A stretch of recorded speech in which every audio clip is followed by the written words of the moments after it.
నిన్న సీఎం రేవంత్ రెడ్డి గారు ఖమ్మం సభలో చేసినటువంటి వ్యాఖ్యల్ని ఎట్లా చూడాల్సిన అవసరం ఉంది, ఇంకా చాలా ఇష్యూస్ పైన ప్రస్తుతం జరుగుతున్నటువంటి అనేక రాజకీయాల పరమైనటువంటి అంశాలపైన స్పందించేందుకు మనతో పాటు వి ప్రకాష్ గారు ఉన్నారు. సార్ నమస్తే. నమస్తే అమ్మ. నిన్న ఖమ్మం సభలో సీఎం రేవంత్ రెడ్డి గారు చేసిన కామెంట్స్ని చూసుంటారు, ఎట్లా చూస్తారు మీరు? నేను జనరల్గా ఏది మాట్లాడినా కూడా నా ప్రిడిక్షన్ చాలా వరకు కరెక్ట్ అవుతాయి. రేవంత్ రెడ్డికి నేను థ్యాంక్స్ చెప్పదలుచుకున్నాను. ఎందుకంటే రేవంత్ రెడ్డి ముఖ్యమంత్రి కాగానే నేను ఒక కామెంట్ చేశాను, ఇతను మనిషి ఏమో కాంగ్రెస్లో ఉన్నాడు, మనసేమో టీడీపీలో ఉంది, ఇతను చంద్రబాబు తరఫున పనిచేస్తాడు తప్ప ఆ స్వతంత్రంగా పనిచేసి కాంగ్రెస్కు రిప్రజెంట్ చేసే ఆలోచన ఆయనకు లేదు అని చెప్పాను. అయితే చాలా రోజుల తర్వాత 2 years తర్వాత దాన్ని ప్రూవ్ చేశాడు ఆయన. ఎందుకంటే ఆయన తీసుకున్న కాంటెక్స్ట్ ఏంది, టీడీపీ రెఫరెన్స్ తీసుకున్నాడు. ఎందుకు తీసుకోవాల్సి వచ్చింది? ఖమ్మంలో ఆ టీడీపీకి సంబంధించిన అధినేత సామాజిక వర్గానికి చెందిన వాళ్ళు లీడర్షిప్ రోల్స్లో ఉంటారు ఖమ్మంలో. మీరు ఏ వార్డు మెంబర్ దగ్గర తీసుకున్నా కూడా ఎక్కువ అదే సామాజిక వర్గం వాళ్ళు ఉంటారు. వాళ్ళను రెచ్చగొట్టడంలో ఆయనకు 2 ప్రయోజనాలు ఉన్నాయి. ఒకటి ఏంటంటే ఈ తన మనసును తను బయట పెట్టుకున్నాడు అక్కడ. నేను ఎప్పటికైనా కాంగ్రెస్కి ఒక థ్రెట్ ఇది. నిన్న ఆయన చేసింది మనం కొద్దిగా లోతుగా ఆలోచించినట్టయితే కేవలం బీఆర్ఎస్ కోసమే కాదు ఆ మాటలు మాట్లాడింది. తను ఏ పార్టీలోనైతే ఉన్నాడో ఆ పార్టీ నాయకులను బ్లాక్మెయిల్ చేసే ఒక కామెంట్ అది. ఆ రిఫరెన్స్ తీసుకోవడంలోనే ఆ మెసేజ్ని ఆయనే రాహుల్ గాంధీ పంపించగలిగాడు. ఏమనంటే టీడీపీ నెట్లయితే ఇక్కడ లేకుండా చేశాడో కేసీఆర్, దానికి ప్రతీకారంగా బీఆర్ఎస్ గద్దెలను కూలగొట్టండి అని చెప్పాడు. గద్దెలను కూలగొట్టండి అంటే తను ఉన్నది కాంగ్రెస్ పార్టీలో, తను ముఖ్యమంత్రి అయింది కాంగ్రెస్లో, తను ఇప్పుడు రిప్రజెంట్ చేస్తున్నది కాంగ్రెస్ని. తను టీడీపీ రెఫరెన్స్ తీసుకొని బీఆర్ఎస్ గద్దెలను కూలగొట్టండి అని చెప్పడంలో కాంగ్రెస్కి ఒక థ్రెట్ అనేది ఆయన పంపగలిగాడు. సందర్భం తనకి ఇక్కడ అభద్రతా భావం, సాక్షాత్తు ఉప ముఖ్యమంత్రి ఎదురు తిరిగాడు. నంబర్ 3, నంబర్ 4, నంబర్ 5 ఉన్న మినిస్టర్స్ని ఎవరిని కూడా ఆయన ట్రస్ట్ చేసే పరిస్థితి లేదు.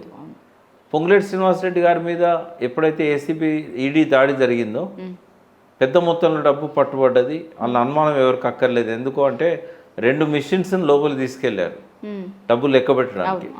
అంటే ఎంత డబ్బు ఉంటే 2 మిషన్లు అవసరమవుతాయి? రాత్రి 12 అయినా కూడా లెక్కలు చెప్పలేదు వాళ్ళు. ఈరోజు వరకు ఈడీ ఆ రాత్రి ఏం జరిగింది అనేది ఈడీ బయట పెట్టలేదు, పొంగులేడు బయట పెట్టలేదు. అంటే వాళ్ళు ఏం చేశారంటే కేసు ఫిక్స్ చేసి ఆయన రిమోట్తోని కంట్రోల్ చేస్తున్నారు. వాళ్ళ మాటకు ఎదురు తిరిగినాడు పొంగులేటి జైలుకి వెళ్తాడు. వాళ్ళు చెప్పినట్టుగా విన్నంతకాలం అట్లా కేసు లేకుండా ఉంటాడు. కొంతమంది మీద కేసులు అయినాక సరెండర్ అయ్యి ఆ పార్టీలోకి వెళ్ళిపోయి మినిస్టర్లు అయ్యారు, సుజనా చౌదరి, సీఎం రమేష్ లాంటి వాళ్ళు. కొంతమంది ఏమో నెత్తి మీద కత్తిలాగా పెట్టి ఎప్పుడైనా దించవచ్చు అన్న పద్ధతిలో ఇంకా అతను కంప్లీట్గా వాళ్ళ కంట్రోల్లోకి ఒక పప్పెట్ లాగా పోయే పరిస్థితి ఉంటుంది. సో స్టాండ్ బై ఈ ప్రభుత్వాన్ని కూల్చే మాట అయితే పొంగులేటిని మనం ముందు పెట్టుకోవచ్చు అనే ఒక కాన్ఫిడెన్స్ అనేది బీజేపీ నాయకుల్లో ఉంది. వాళ్ళకు ఒక ఆల్టర్నేట్ క్యాండిడేట్ పొంగులేటి ఇక్కడ ముఖ్యమంత్రికి. ఒకవేళ ప్రభుత్వం పడిపోతే, ప్రభుత్వం ఎందుకు పడిపోతుంది? సపోజ్ రేవంత్ రెడ్డిని టచ్ చేశారనుకోండి హైకమాండ్, రేవంత్ రెడ్డిని టచ్ చేస్తే రేవంత్ రెడ్డి నువ్వు దిగిపో, మేము వేరే ముఖ్యమంత్రిని పెడుతున్నాము అని ఎన్ని మంచి మాటలు చెప్పినా కూడా ఆయన ఒక 25-30 మందితో బయటకు వెళ్తాడు.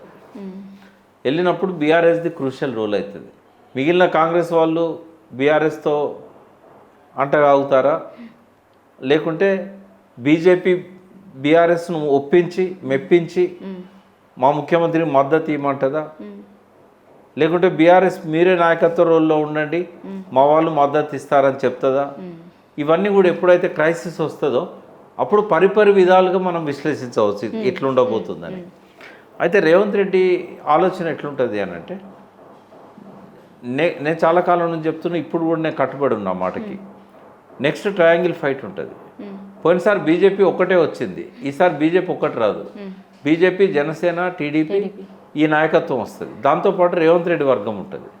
రేవంత్ రెడ్డి క్యాబినెట్లో ఉన్న కొందరు మంత్రులు ఉంటారు, రేవంత్ రెడ్డి పార్టీకి సంబంధించిన ఎమ్మెల్యేలు ఉంటారు, ఇప్పుడు కాంగ్రెస్ సంబంధించిన వాళ్ళు, ఆయన టికెట్ ఇప్పించి ఎమ్మెల్యేషిప్ ఎవరైతే చేయించుకున్నారో వీళ్ళంతా ఉంటారు. వీళ్ళందరూ కలిసి పెట్టే కూటమికి ఇప్పుడు రేవంత్ రెడ్డి నాయకత్వం వహించబోతున్నాడు. ఇదంతా జరగబోతుంది, అది రాబోయే రోజుల్లో జరగబోయేది ఇది. అయితే ఇవాళ ఆయన ఆ మెసేజ్ ఇవ్వడం ద్వారా ఇక్కడ జరిగే కుమ్ములాటలు కోమటిరెడ్డికి ఇప్పుడు ఒకటేమో కోమటిరెడ్డి, రెండవది పొన్నం, మూడవది ఇక్కడున్న బట్టి విక్రమార్క గారు. ఈ ముగ్గురు విషయంలో మీడియా ఎన్టీవీ కావచ్చు, ఏబిఎన్ కావచ్చు, ఈ రెండు ఛానల్స్ కన్సర్న్ చూపెడుతున్నాయి. ఎన్టీవీ ఏమో ఈ ఇద్దరు మంత్రుల మీద, పొన్నం మీద, తర్వాత కోమటిరెడ్డి మీద వాళ్ళ అనుచిత వ్యాఖ్యలు చేసే విధంగా ఐఏఎస్ ఆఫీసర్ల మనస్తాపానికి వాళ్ళు కారణమైనలు. దానివల్ల జేఎస్ రంజన్ రియాక్ట్ కావడము, దాని మీద నిన్న ఆంధ్రజ్యోతిలో రాసిన రాధాకృష్ణ మాటల్లో చూడాలంటే ఒక ఆమె సూసైడ్ కూడా ప్రయత్నం చేసింది, ఒక ఐఏఎస్ ఆఫీసర్, మహిళా ఆఫీసర్ అని. అంటే ఇవి మాలాంటి వాళ్ళకు కొంచెం ఇబ్బందికరం అనిపిస్తుంది. ఎందుకంటే వ్యక్తిగత జీవితాల్లోకి మీడియా ఎప్పుడు కూడా తొంగి చూడకూడదు. ఒకవేళ నిజమైన సంబంధాలు ఉన్నా కూడా, ఇప్పుడు ఆయన మంత్రి, ఆమె ఐఏఎస్ ఆఫీసరు, వాళ్ళ వ్యక్తిగత విషయాల్లోకి పోవడం అనేది కరెక్ట్ కాదు, ఏ మీడియా చేయకూడదు అది. అయితే జర్నలిస్టులు చేశారు. వాళ్ళు ఏమన్నారు, మా చైర్మన్ చెప్తే చేశాము. కొన్నిసార్లు తప్పదు, జాబ్ కాపాడుకోవాలనుకున్నప్పుడు ఏదన్నా అయితే నేను చూసుకుంటాను, మీరు చేయండి అని అన్నారు అనుకోండి, అదే యజమాని దగ్గర పనిచేసేటప్పుడు ఎదురు తిరగడము, రాజీనామా చేయడం అనేది సాధ్యం కాదు. ఇవాళ రేపు ఎట్లుందమ్మా, మీడియా నుంచి ఒకసారి బయటకు వస్తే మళ్ళీ జాబ్ దొరకడం చాలా కష్టం, భార్య పిల్లలు ఉంటారు. కాబట్టి వాళ్ళు ప్రొఫెషనల్ ఎథిక్స్ని పక్కకు పెట్టి మీడియా చైర్మన్ చెప్పాడు కాబట్టి చేయాల్సి వచ్చింది అన్నారు. కేసు పెడితే ఆయన మీద పెట్టారు, నరేంద్ర చౌదరి మీద. ఆయన మీద పెట్టకుండా వాళ్ళ మీద పెట్టారు. ఇది ఒక థ్రెట్టా మరి మిగతా జర్నలిస్టులకు తెలియదు. సెకండ్ ఏంటంటే ఎవరి మీద వచ్చిన ఆరోపణలను వాళ్ళు మీడియా ముఖంగా వివరణ ఇచ్చుకున్నారు, ఖండించుకున్నారు, అది జరుగుతూ ఉన్నది. అంటే ఈ మొత్తం ఎపిసోడ్ అంతా ఒక్క మాటలో చెప్పాలంటే మీడియా మధ్యలో వారు జరుగుతున్నది, కొన్ని ఛానళ్ళ మధ్య, అదేవిధంగా మంత్రుల మధ్య కూడా సయోధ్య లేదు. సయోధ్య ఏ స్థాయికి పోయిందంటే ఒకరినొకరు అనుకునే స్థాయికి పోయింది పరోక్షంగా. ముఖ్యమంత్రికి ఉప ముఖ్యమంత్రికి మధ్య కూడా సయోధ్య లేదు. ఎందుకు అనంటే ఫైనాన్స్ మినిస్టర్ ఉండి కనీసం 10 లక్షల బిల్లు ఇచ్చే స్వేచ్ఛ కూడా బట్టి విక్రమార్క లేకుండా పోయింది. ఆయన ఎలక్ట్రిసిటీ సింగరేణి చూస్తున్నాడు కాబట్టి ఈ కోల్ బ్లాక్స్లలో ఒరిస్సాలో జరుగుతున్న దానిలో వీళ్ళ వెస్టెడ్ ఇంట్రెస్ట్లు ఉన్నాయి, కోమటిరెడ్డికి తర్వాత బట్టికి అనేది ఒకటి. ఇట్లాంటివి అన్నీ ఉన్న టైంలో ఈ నేపథ్యంలో ఖమ్మం కామెంట్స్ని చూడాలి మనం. అంటే ఏదో అలవోకగా చెప్పినట్టు చూడకూడదు.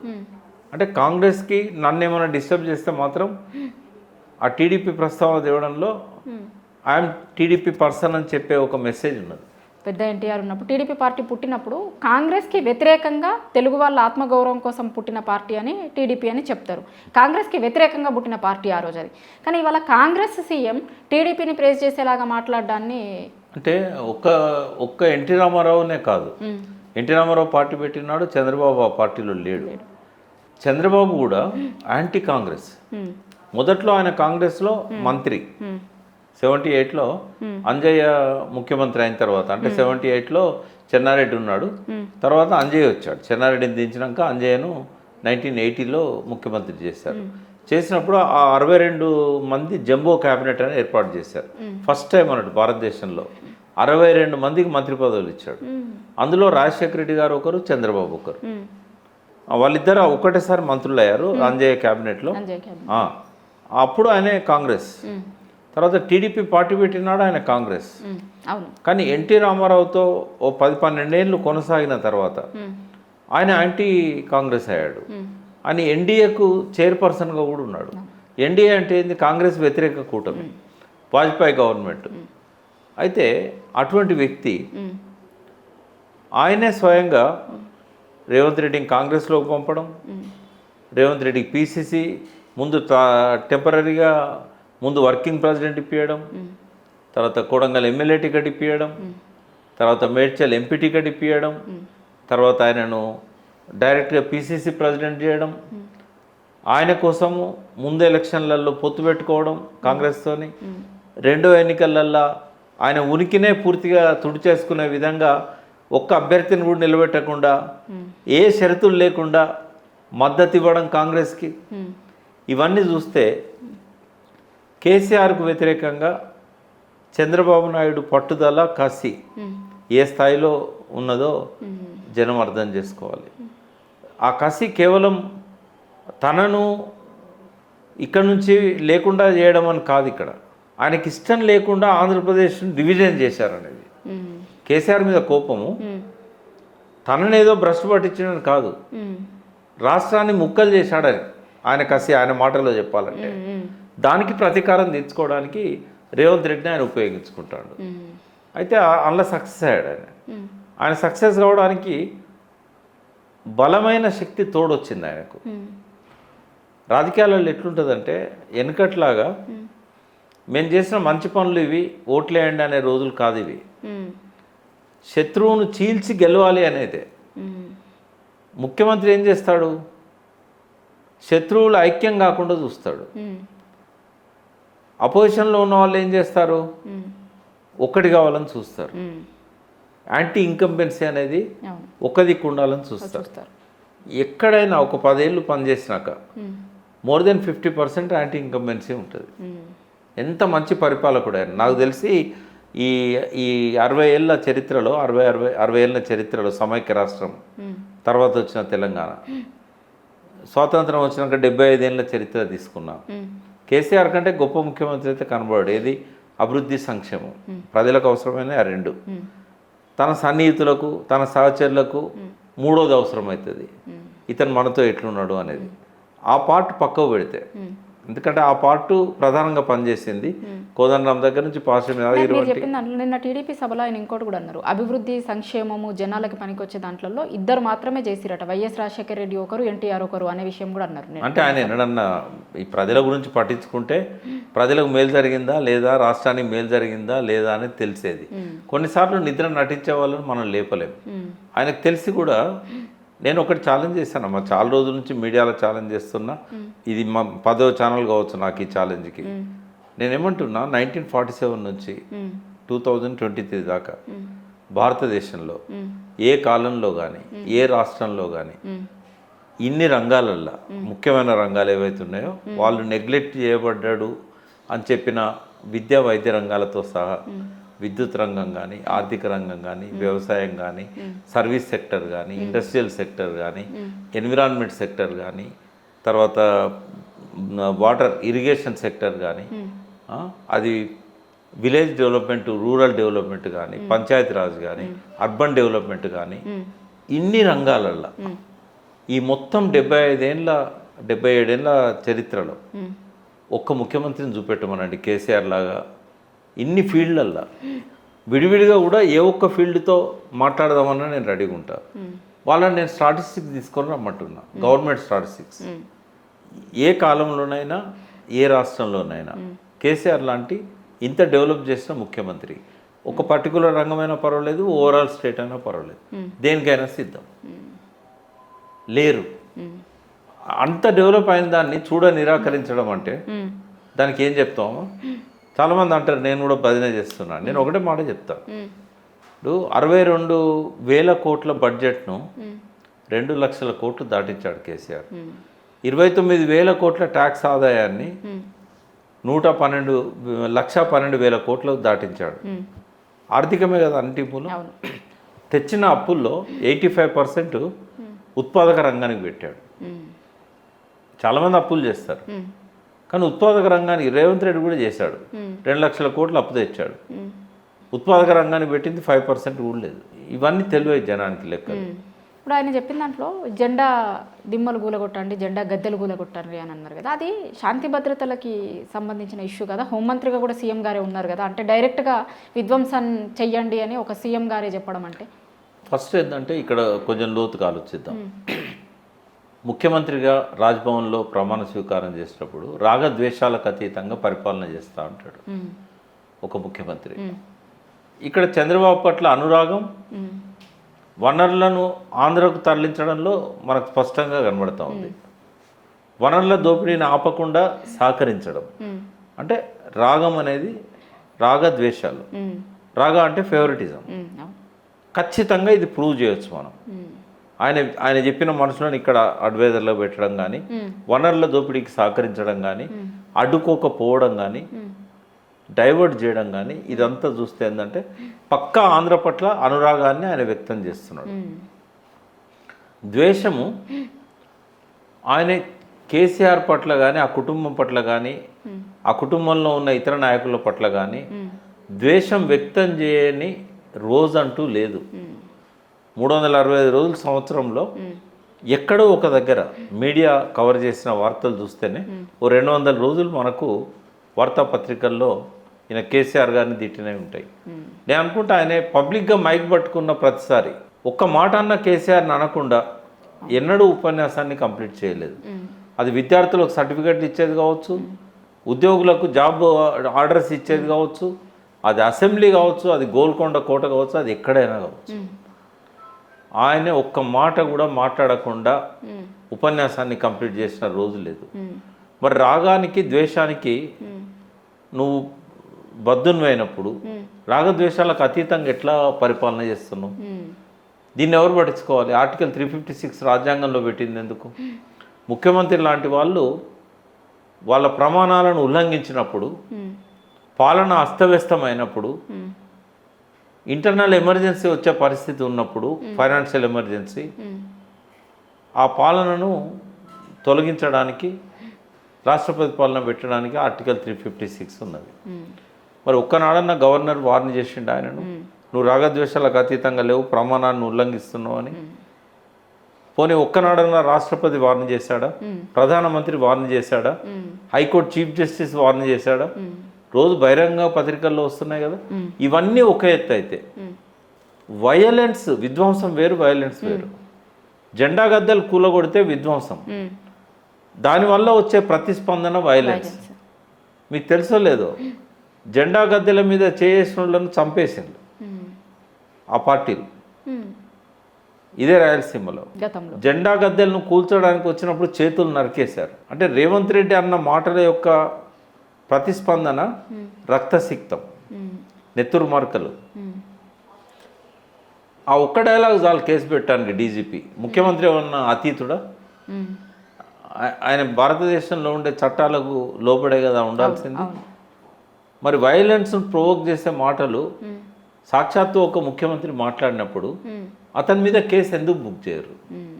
పోనీ డీజీపీ అంటే ఆయన పెట్టిన వ్యక్తి కాబట్టి బుక్ చేయడం అనుకుందాం. సువమోటో హైకోర్టు ఎందుకు తీసుకోదు? హైకోర్టు నోటీస్కి రాలేదా? పత్రికల్లో ఈ వార్తలు రాలేదా? చీఫ్ జస్టిస్ సువమోటోగా తీసుకునే రైట్ ఉంది. తీసుకొని ఏం చేయాలి? ఆయన ఎఫ్ఐఆర్ బుక్ చేయమని చెప్పి డీజీపీకి ఆదేశాలు ఇవ్వాలి. ఈ రకంగా ముఖ్యమంత్రి మాట్లాడడం అనేది ఇది క్రిమినల్ అఫెన్స్. ఇంటిమిడేషన్ అంటే క్రైమ్కు పురిగొల్పే విధంగా మాట్లాడము. జెండా గద్దెలు ఎవరు ఆస్తి? కట్టిన వాళ్ళ ఆస్తి. మరి ఇతరుల ఆస్తి విధ్వంసం చేయమని చెప్పి, కూలగొట్టమని చెప్పి అనే వ్యక్తి నేరస్తుడా కాదా? ముద్దాయా కాదా? బహిరంగంగా అన్నాడు కదా, మీడియా ముఖంగా వేల మంది సాక్ష్యంలో అన్నాడు కదా, టీవీలు చూస్తున్న కోట్ల మంది ముందు అన్నాడు కదా. మరి హైకోర్టు జడ్జెస్ లేరా అందులో? వాళ్ళ నోటీసులోకి రాలేదా? దీని మీద ఎవరైనా రిట్ వేయచ్చు. ఎవరైనా ప్రైవేట్లు అంటే ఇప్పుడు జెండా గద్దెలు బీఆర్ఎస్ అన్నాడు కాబట్టి బీఆర్ఎస్ పక్షాన ఎవరైనా కూడా ముఖ్యమంత్రి మీద ప్రైవేట్ కంప్లైంట్ వేయచ్చు, పోలీస్ స్టేషన్లో ఎఫ్ఐఆర్ నమోదు చేయమని చెప్పి ఒత్తిడి చేయొచ్చు, పోలీస్ స్టేషన్ల ముందు ధర్నాలు, నిరసన ప్రదర్శనలు కూడా చేయొచ్చు. ఎందుకంటే ముఖ్యమంత్రి అన్నా ఎవరన్నా కూడా పోలీసులు ఉపేక్షించకూడదు. కాబట్టి నేను వ్యక్తిగతంగా ఆయన ఏమన్నా, ఎందుకంటే అని ఇంకా మళ్ళీ నేను నోరు పారేసుకోదలుచుకోలేదు. ఈ రకమైన ముఖ్యమంత్రిని నేను గతంలో చూడలేదు, భవిష్యత్తులో చూడబోను. ఇది మనకు తెలంగాణకు తలదించుకునే సిగ్గుపడే విషయం. ఇది ప్రజలు ఆలోచించాలి. ఎందుకంటే ప్రజల సహనానికి కూడా, ఓపికకు కూడా ఒక హద్దు ఉండాలి. ఇప్పుడు ఇట్లాంటివన్నీ చూసిన తర్వాతనే బంగ్లాదేశ్లో, నేపాల్లో, శ్రీలంకలో ప్రజలు స్పందించారు. ఇవాళ యువతరం 40% మంది వాళ్ళ 35 ఏళ్ళ లోపు వాళ్ళు ఓటర్స్ ఎందుకు ఓపిక పడుతున్నారు? అంటే బాయిలింగ్ పాయింట్ రాలేదా? ఇంకా మీకు కావాల్సినంత వేడి మీ లోపల రావట్లేదా? ఓటేసి గెలిపించుకున్నప్పుడు ఆ ప్రభుత్వాన్ని గాడిలో పెట్టే బాధ్యత మీకు లేదా? పన్నులు కట్టి మీరు ఈ రాష్ట్రానికి బడ్జెట్ ఇస్తున్నారు. ఈ పన్నుల ద్వారా మీరు ఇచ్చే డబ్బు సద్వినియోగం అవుతుందా లేదా అనేది మీరు కాకపోతే ఎవరు పట్టించుకుంటారు? మీరు ఎవరికైతే అధికారం ఇచ్చిందో, మీరు ఎవరికైతే పన్నుల ద్వారా డబ్బులు ఇస్తున్నారో వాడికే నిఘా ఉంచే అవకాశం కానీ మానిటరింగ్ చేసే అవకాశం కానీ ఇస్తే దొంగోడికి తాళం చేసినట్టు అవుతుంది. కాబట్టి ఇప్పటికైనా ప్రజా నియంత్రణ ఉండాలి, ప్రజా నిఘా ఉండాలి. ప్రజలు ఎన్నుకున్న ప్రభుత్వం పక్కదారి పెట్టినప్పుడు రాజ్యాంగంలో రీకాల్ లేకపోవచ్చు, కానీ ప్రజలు ఒక జంజీ తరం ఇది.